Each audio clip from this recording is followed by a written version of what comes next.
a proud Georgia company and proud sponsor of this year's summit. Prosus is an IT solution company serving the mid-market, enterprise, public sector, and educational organizations. We help our clients, including 25 in the Fortune 100, innovating by implementing hardware and software solutions that improve business performance and, most importantly, create lasting value and competitive advantages. To accomplish this, we partner with the best technology companies in the world. Our number one partner, 15 years running, is HP. So, it gives me great pleasure to introduce our next speaker. John Hinshaw is the Executive Vice President of Global Technology and Business Processes for HP. He joins us today from Palo Alto. John is no stranger to the race to evolve at a pace of the industry. In addition to overseeing information technology, he is also in charge of optimizing business processes across the entire company.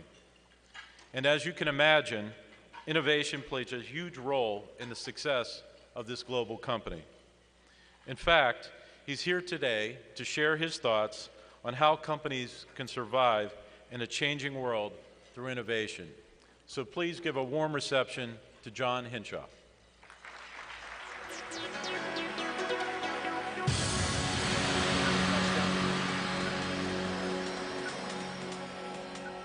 Thank you, John, and thank you to Prosus. You're a terrific partner for us here and around the country. Hey, it's great to be back in Atlanta. I lived here up in Alpharetta 2004 and 2005 and had a terrific experience here. Earlier it was mentioned that Tino joined TAG back in 2004. That was the same time I was getting involved.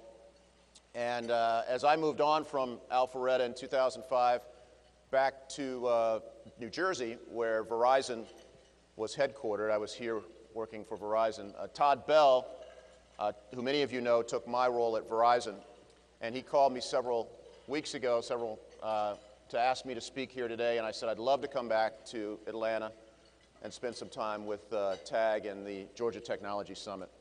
So it's terrific to be back here, and I just, in fact, ran into my next-door neighbor here from when I lived in Alpharetta, Graham Payne. So it's good to be back amongst friends. This is a terrific technology community. HP has over 3,000 employees right here in the Atlanta area. In fact, we've got a table over here as we're one of the sponsors, some of our employees waving their hands there. We have a couple of our data centers located right here. We also have one of our printing centers right here in the Atlanta area, and some of our best customers at HP are here as well. So as I mentioned, leaving here very sadly, my family and I really wanted to stay in the area, but we were called back as I was asked to be the global CIO of Verizon in 2005, and thought that I would spend the rest of my career at Verizon, great company. But then Jim McNerney from Boeing called me a few years later, and I picked the family up and we moved to Chicago, where I took over as the CIO of Boeing. Earlier you heard in a presentation from Infor and they referenced Boeing, and you know, aerospace was a really exciting place to be. I actually had met my wife on an airplane many years ago, so I had kind of aviation in my blood, and had a lot of fun at Boeing and thought again that I would probably retire from Boeing someday, until Meg Whitman called me about 5 months ago. And she had just taken over at HP, and she said, hey, I see you've got some experience with large companies, complex companies like Boeing and Verizon, and I'd love for you to join me at Hewlett-Packard and help transform HP into a more efficient company. And I said, wow, hard to pass up an opportunity like that. I've been an HP customer for 20 years, probably purchased $3 or $4 billion worth of HP, and was thrilled to join Meg's team and to help transform that company.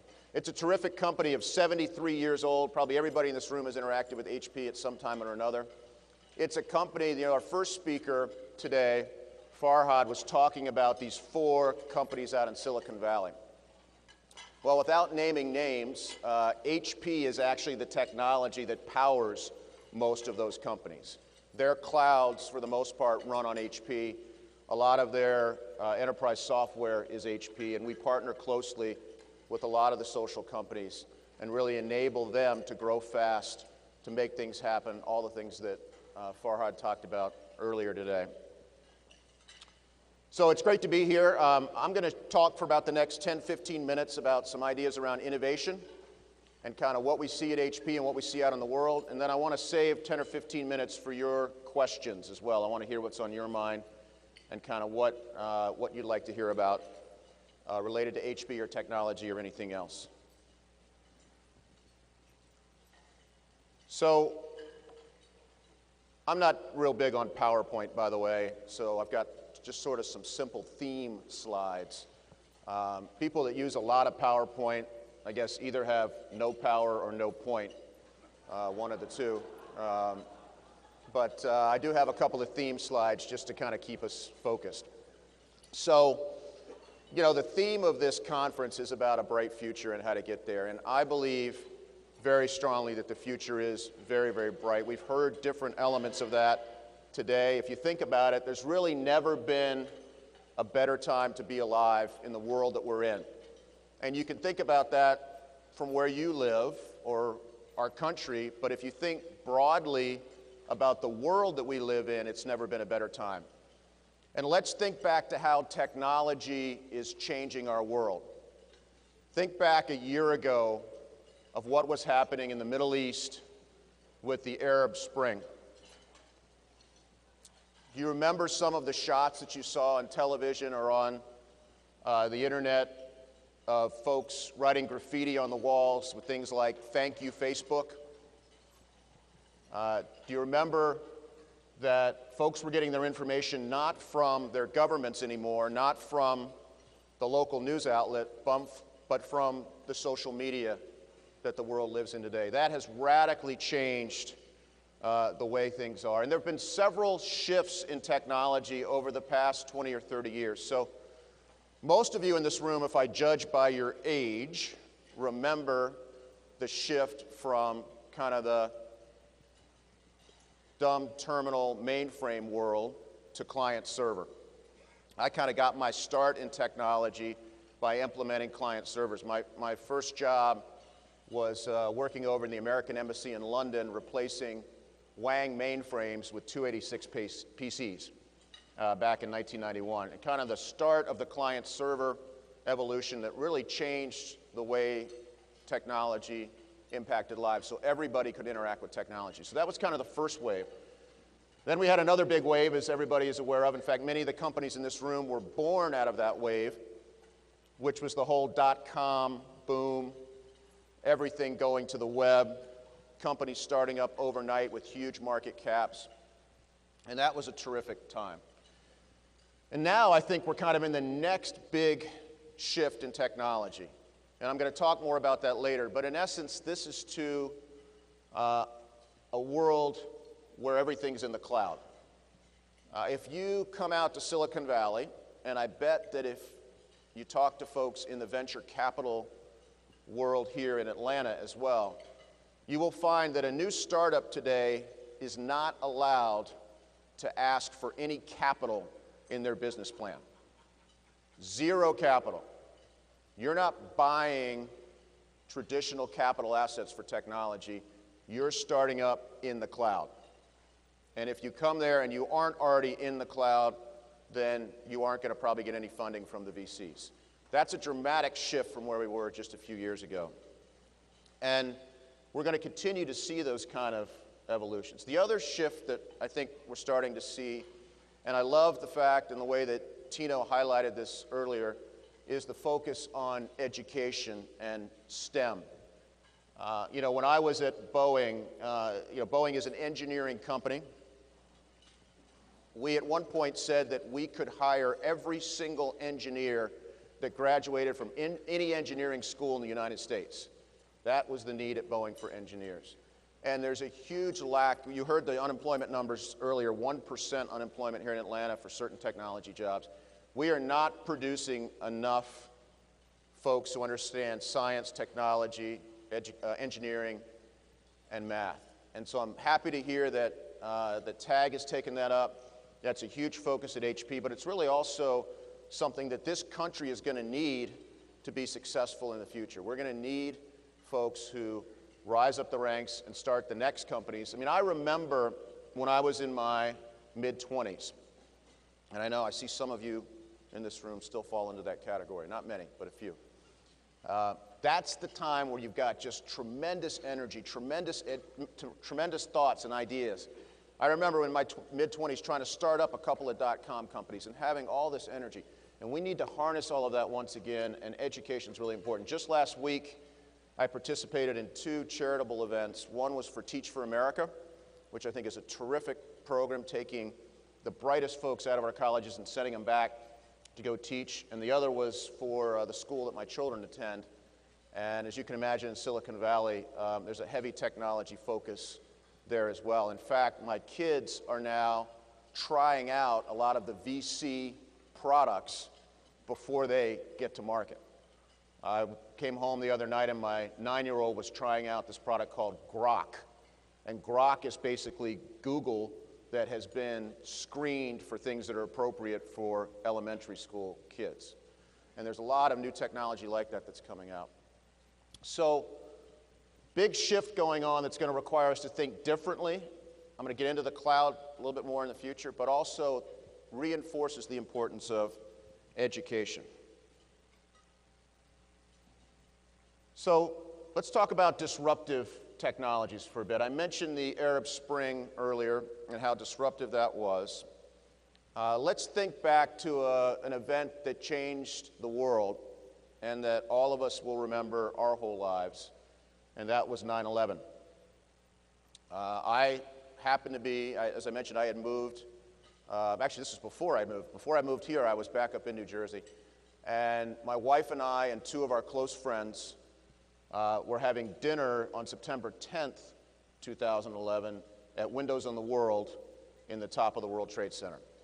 So we had the final meal ever served in that restaurant. We came home that night. It was a late night. We stayed up late. I remember the sky had cleared off. Got home 2 or 3 in the morning from that. I was back at Verizon in the morning and got the phone call that a small plane had hit one of the towers. And I thought, well, that can't be. And I was just there. And, you know, then it all evolved. And you all know the story. But it's very personal to me. We had many, many families in the neighborhood I lived with that lost loved ones. I had friends. Verizon lost employees. Boeing, it was big for Boeing. They lost a lot of employees as well. But the point I want to make is if we were to have another 9/11 event today, there would be far fewer lives lost because of technology. And I mentioned what happened in Arab Spring. Think about in 9/11, one of the challenges was the first responders couldn't get information. People couldn't get to their loved ones. There was no Twitter. There was no Facebook. Social media really didn't exist. If we have another event like that, I think technology will save lives. People will be able to communicate better. The planes now mostly are Wi-Fi enabled. And having worked at Boeing, I know that the airplanes now also have a lot smarter technology on how to deal with security issues and things like that. So it's a very different world that we live in, and it's very good to be in a time where technology, I believe, is saving lives every day. You know, I love learning about new technology, and it's great to see the 40 companies that we have out here. Congratulations to all of those companies. I want to try some of that lettuce, by the way. It looked really good. Maybe I'll do that on the way out. And HP is very focused on new technology as well. Even though we're a 73-year-old company, we dedicate a significant portion of our revenue every year to R&D. And this past 2 days, I was in Washington, D.C., at an internal HP event we called TechCon. And this was really, really cool. The way this works is every year for the past 10 years, any HP employee, and we have 340,000 employees around the world, any employee can submit a new technical idea for innovation into this TechCon committee. And this year we got 1,775 new ideas. The committee then looks at those ideas and picks the top 130, that was the number that we could fit in this year, and then they produce more information, a white paper, a poster, an idea, and then they invite the executives and the other technical community to this convention, and they show their ideas, and that is where many of the new innovations that HP's rolled out have come from.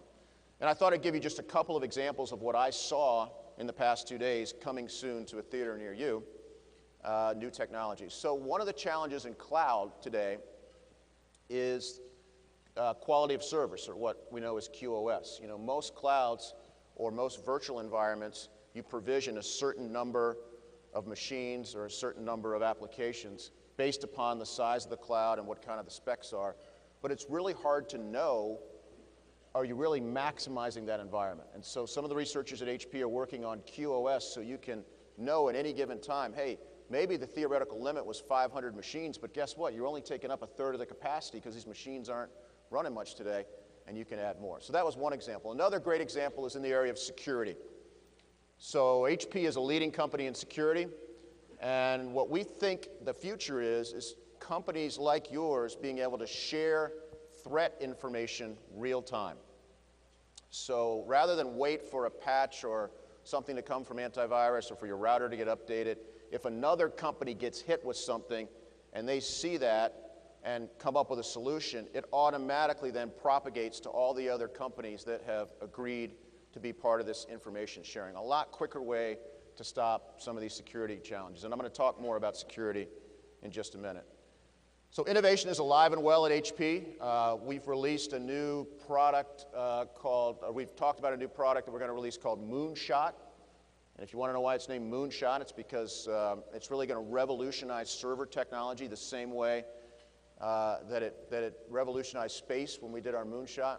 We're going to take cell phone chips and turn those into servers, which are going to consume 90% less power, 80% less space, need a lot less cooling, but be a terrific new way of doing computing, whether it's in the cloud or otherwise. More to come on that from HP down the road, but that Moonshot example came out of this TechCon that I mentioned that we do every year at HP.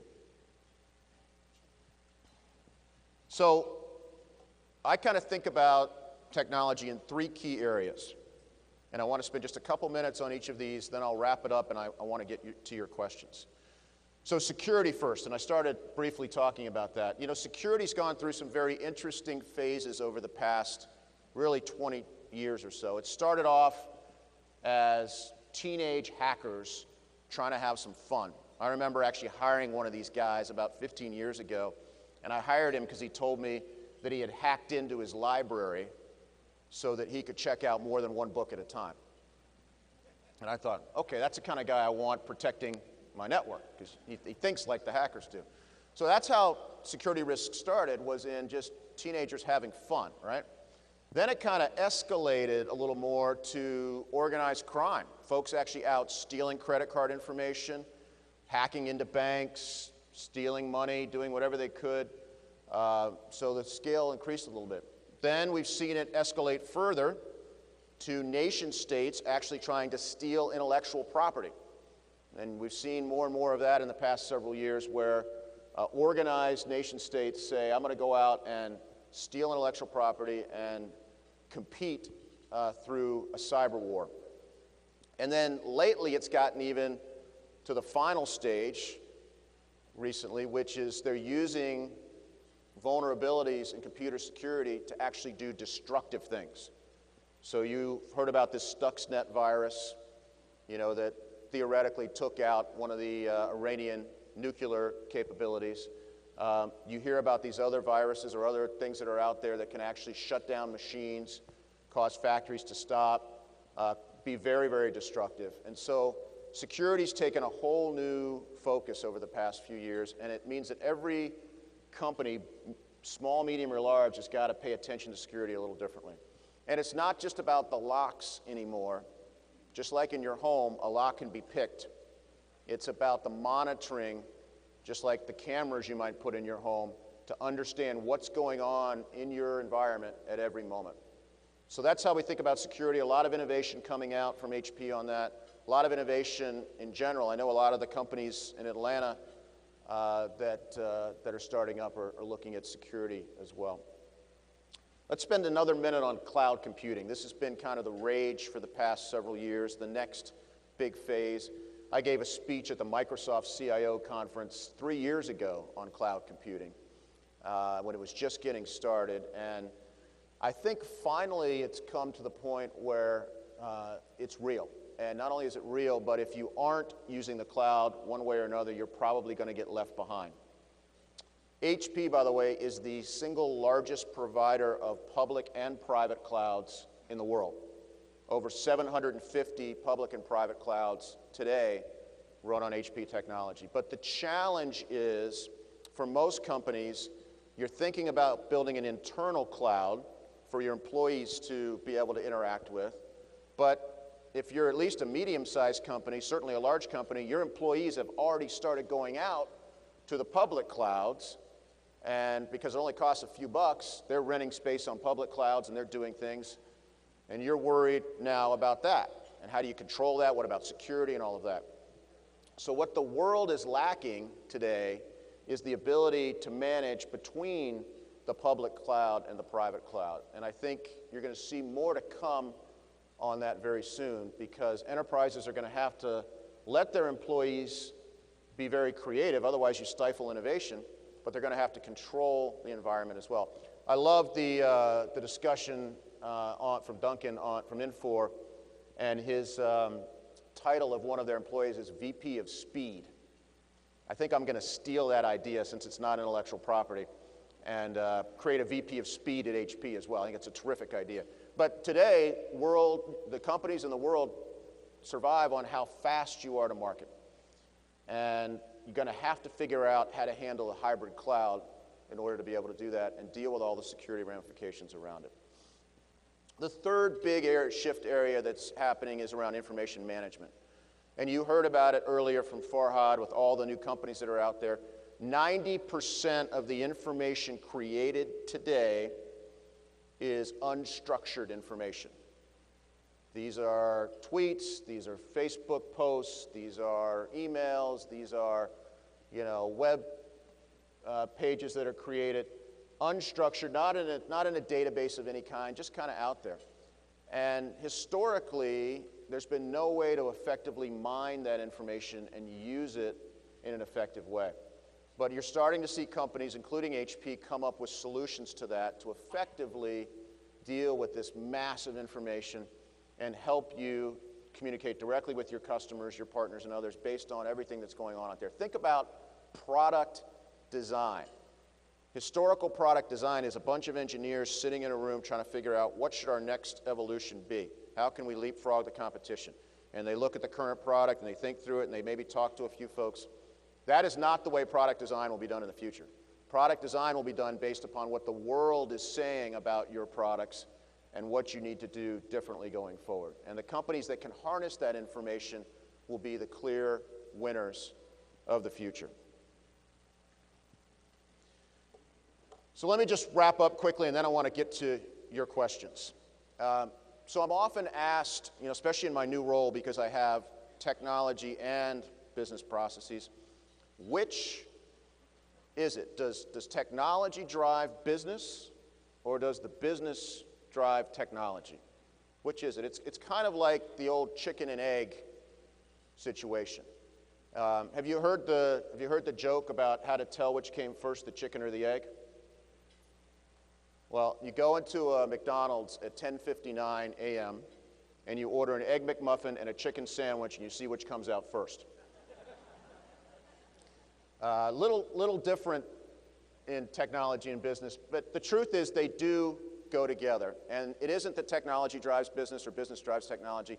It's the partnership between the two that make the difference. And so your role, as you're on this boat out in the water trying to move your company, is to figure out how to leverage technology, but never for technology's sake, how to drive your business forward. That's my role. That's all of your roles in the companies that you're in and the customers you serve. The other key factor there, and it was said earlier, again, with the VP of Speed and others, is how fast you move. And you move fast by having better information at your fingertips and better decision making amongst your constituents. The other key factor in your role is providing the right technology tools for your customers and for your employees. You know, Hewlett-Packard got started 73 years ago in the garage of Mr. Hewlett and Mr. Packard. And in that garage, which I visited a couple of weeks ago, were toolboxes that they had used originally to work on some of the original instruments that they sold back in the late 30s and early 40s. But the analogy is still true today. The tools that you give to your employees, the tools that many of you are creating for customers, are really going to make the difference in how productive and efficient they are. So if I could kind of leave you with one thought, it's that technology is changing very fast. You're going to see great innovations in cloud, in security, and information management. I'm thrilled with what I'm seeing here in Atlanta. It is a very innovative place to be. It actually, as I was listening to kind of the pitch that Tino had put up on the video, it reminded me of what a great place it is to be here. HP's proud to be here in Atlanta. We continue to expand our presence, and we look forward to working with you to solve your problems as well. So what I'd like to do for the next 10, 15 minutes, if we can, is just answer any questions you have about where technology is headed, about HP, or anything else you want to know about leadership or any other topic on your mind. And thank you for keeping the forks quiet during the discussion, too. That was appreciated. We could start here, maybe? I don't know. Where are the microphone there? Microphone there. We have a couple of microphones out in the middle aisle here.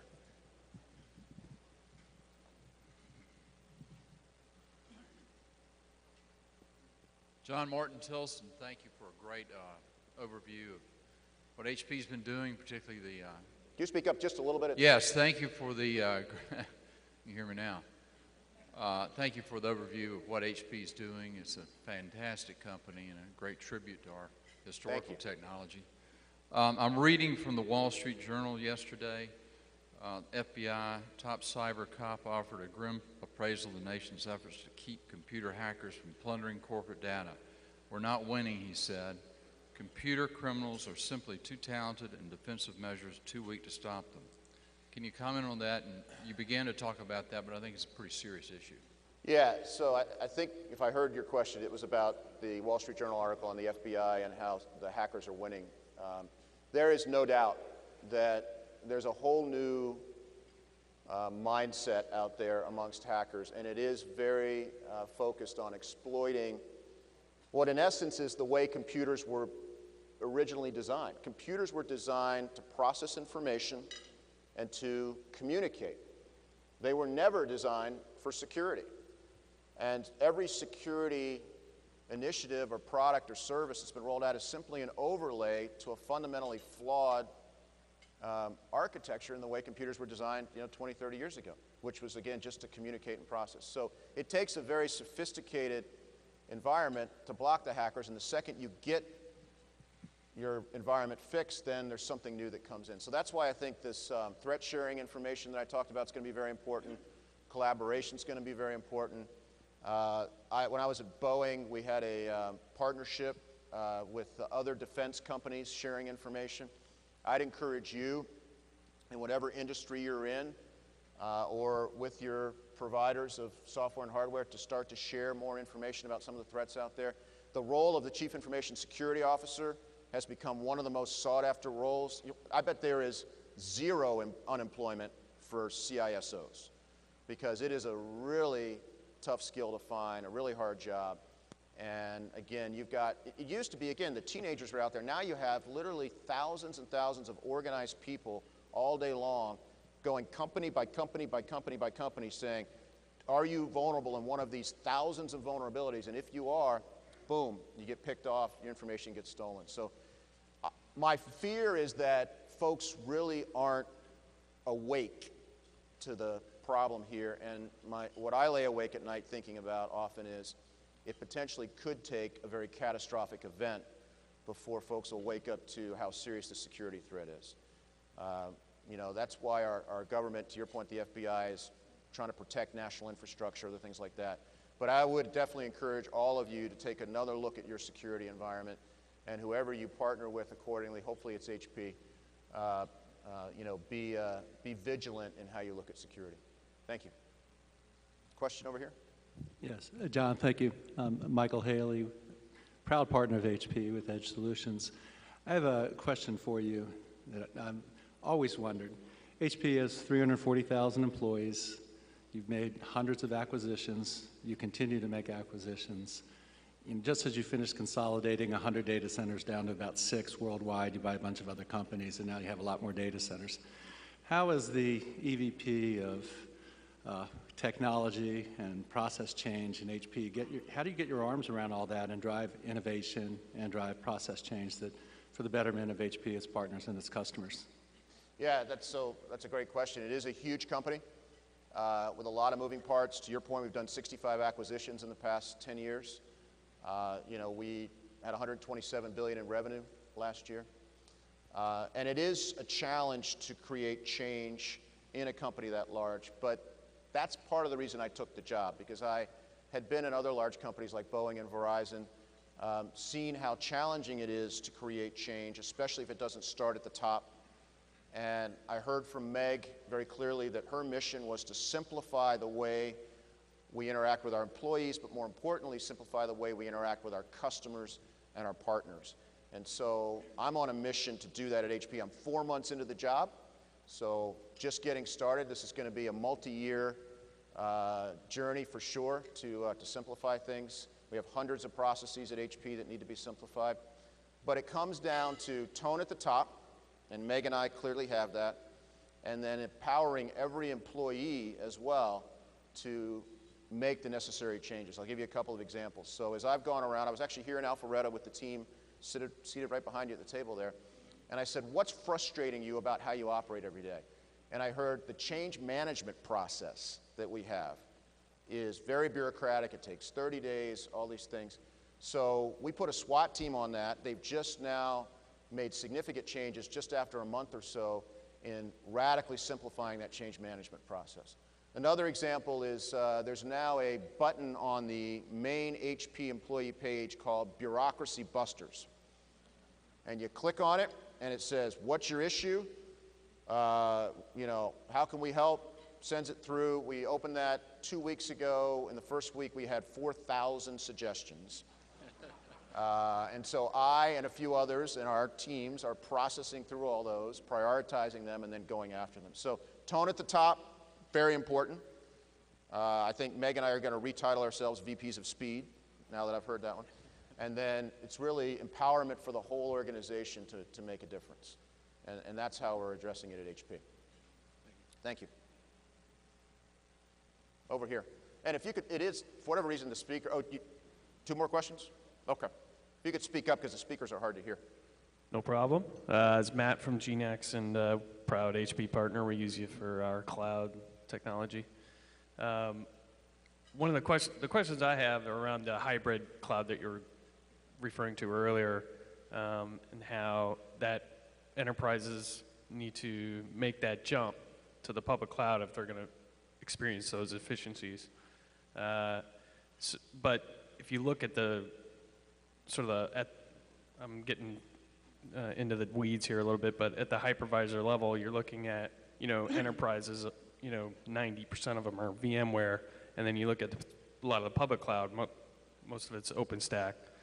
I know VMware is making inroads there, but, how do you see that transformation coming together, being able to play in both areas? That's a great question, and that is exactly the question that HP and I believe other companies are looking to solve, meaning you do today have very disparate stacks in your typical private cloud and your public clouds out there. And we believe that there's a way over time to bring that together into a manageable environment. And so I would just say stay tuned. I'm not here to make any product announcements today, but stay tuned in that I think that is a challenge that every enterprise is facing, and you'll see some solutions soon on how that gets addressed. Thank you. We have one more, Tino, you think? Okay, one more. I'm Andy Damius from Emory. My question is more related to biology and medicine, if I may. And that is, you brought up the chicken and the egg, and the chicken and the egg is the interaction between evolution and development. Yep. We have had an evolution of technology and a development of technology. Now we have to put them together. And I was wondering if Hewlett Packard is involved with information technology like IBM and other companies, because it seems to me that we're going to be returning to what I learned in medical school. That is how to get a good history and physical from the patient that we can feed into the computers.